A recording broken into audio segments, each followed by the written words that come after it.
Excel Techno School, Guruvayanakere, Venur. Admission open now. ನಿನ್ನೆ just trailer, ಇವತ್ತು ಸಿಲಿಂಡರ್ಗಳ ಅಸಲಿ ಪಿಕ್ಚರ್. ಎಲ್ಪಿಜಿ ಸಿಲಿಂಡರ್ ಪೂರೈಕೆ ಆಗ್ತಾ ಇಲ್ಲ ಅನ್ನೋ ಚರ್ಚೆ. ಸಿಲಿಂಡರ್ ಖಾಲಿ ಖಾಲಿ ಅಂತಿದ್ದ ಹೋಟೆಲ್ ಮಾಲೀಕರು ನಾಳೆ ಬಹುತೇಕ ಹೋಟೆಲ್ಗಳು ವ್ಯತ್ಯಯ ಆಗುವಂತ ಸಾಧ್ಯತೆ ಇದೆ. ಹೋಟೆಲ್ನಲ್ಲಿ ಊಟ ಸಿಕ್ಲಿಲ್ಲ, ಪಿಜಿಯಲ್ಲೂ ಇಲ್ಲ, ಸ್ಥಿತಿ ಅತಂತ್ರ ಆಗ್ಬಿಡುತ್ತೆ. ಹಾಗಾದ್ರೆ ಹೋಟೆಲ್ಗಳ ಕತೆ, ಪಿಜಿಗಳ ಕತೆ ಮುಂದೇನು? ಈ ಪ್ರಶ್ನೆ ಈಗ ಎದುರಾಗಿದೆ. ನೋಡಿ, ಈಗಾಗಲೇ LPG ಸಿಲಿಂಡರ್ಗೆ ಅಭಾವ ಸೃಷ್ಟಿ ಆಗ್ತಾ ಇದೆ.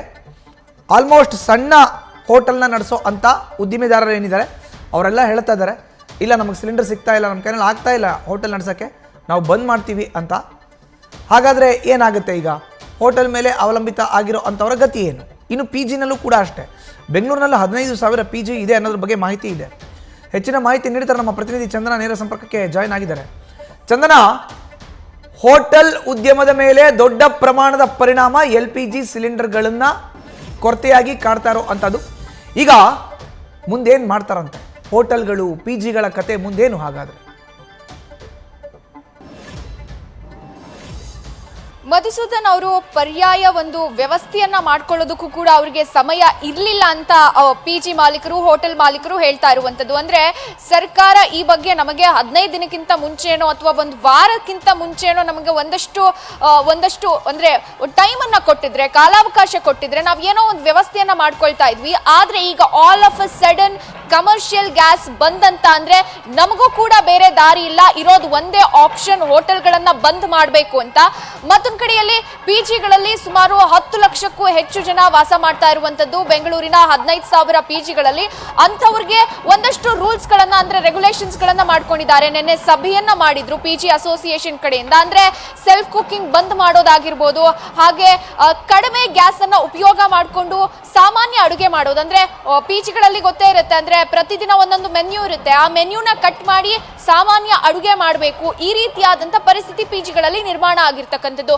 ಮತ್ತೊಂದು ಭಾಗದಲ್ಲಿ ಅಂದ್ರೆ PGಗಳಲ್ಲೇ ಇರೋರು ಸಾಫ್ಟ್ವೇರ್ ಟೆಕ್ಕಿಗಳಾಗಿರ್ಬೋದು, ಕೆಲ್ಸಕ್ಕೆ ಹೋಗೋರಾಗಿರ್ಬೋದು, ಆಲ್ಮೋಸ್ಟ್ ಹೋಟೆಲ್ಗಳ ಊಟದ ಮೇಲೆ ಡಿಪೆಂಡ್ ಆಗಿರ್ತಾರೆ. ಅಂತವ್ರಿಗೆ ದೊಡ್ಡ ಸಂಕಷ್ಟ ಅಂತಾನೆ ಹೇಳ್ಬೋದು. ಅಂದ್ರೆ ಈತ ಹೋಟೆಲ್ನಲ್ಲೂ ಊಟ ಇಲ್ಲ, ಅಥವಾ PGಲೂ ಊಟ ಇಲ್ಲ ಅಂದ್ರೆ ಬದುಕೋದು ಹೇಗೆ ಅನ್ನುವಂತ ಒಂದು ಕ್ವಶನ್ ಮಾರ್ಕ್ ಅಲ್ಲಿ ಇವತ್ತಿನವರೆಗೂ, ಈ ಕ್ಷಣದವರೆಗೂ ಇರೋದು. ಅಂದ್ರೆ ಕೆಲವೊಂದಷ್ಟು ಹೋಟೆಲ್ಗಳ ಪರಿಸ್ಥಿತಿಯನ್ನ ನೋಡಿದ್ರೆ ನಾವು ಆಲ್ರೆಡಿ ಮೆನ್ಯೂ ಅಂದ್ರೆ ಸಿಂಪಲ್ ಆಹಾರಗಳನ್ನ ವಿತರಣೆ ಮಾಡೋದಕ್ಕೆ ಪ್ಲಾನ್ ಮಾಡ್ಕೊಂಡಿದೀವಿ ಇವತ್ತಿನಿಂದ. ಮತ್ತೊಂದಷ್ಟು ಹೋಟೆಲ್ಗಳು ಹೇಳೋ ಪ್ರಕಾರ ನಮಗೆ ಬೇರೆ ಆಯ್ಕೆನೇ ಇಲ್ಲ, ಹೋಟೆಲ್ನ ಬಂದ್ ಮಾಡಬೇಕು ಅನ್ನುವಂತ ಒಂದು ಸ್ಥಿತಿಗೆ ತಲುಪಿಟ್ಟಿದ್ದಾರೆ. ಇನ್ನ ಕೆಲವೊಂದಷ್ಟು ಹೋಟೆಲ್ಗಳು ನಾವು ಸೌದೆ ಒಲೆಯಲ್ಲಿ ಅಡುಗೆ ಮಾಡಬೇಕಾದಂತ ಪರಿಸ್ಥಿತಿ ಇದೆ, ಅದು ಕೂಡ ಕಷ್ಟಕರವಾದಂತ ಸ್ಥಿತಿಲಿ ಇದೀವಿ ಅನ್ನುವಂತ ಮಾಹಿತಿಯನ್ನ ಹೇಳ್ತಾ ಇರುವಂತದ್ದು. ಒಟ್ಟಾರೆಯಾಗಿ ಮಧುಸೂದನ್, ನಿಜಕ್ಕೂ ನಿನ್ನೆಗಿಂತ ಇವತ್ತಿನ ಸ್ಥಿತಿ ಅತಂತ್ರ ಅಂತಾನೆ ಹೇಳ್ಬೋದು.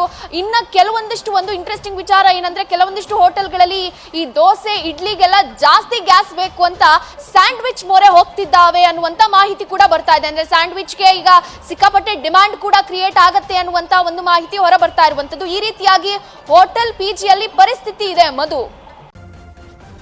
ನ್ಯೂಸ್ ಫಸ್ಟ್ ನಿರ್ಭೀತಿಯಿಂದ ನಿಮ್ಮ ಪರವಾಗಿ.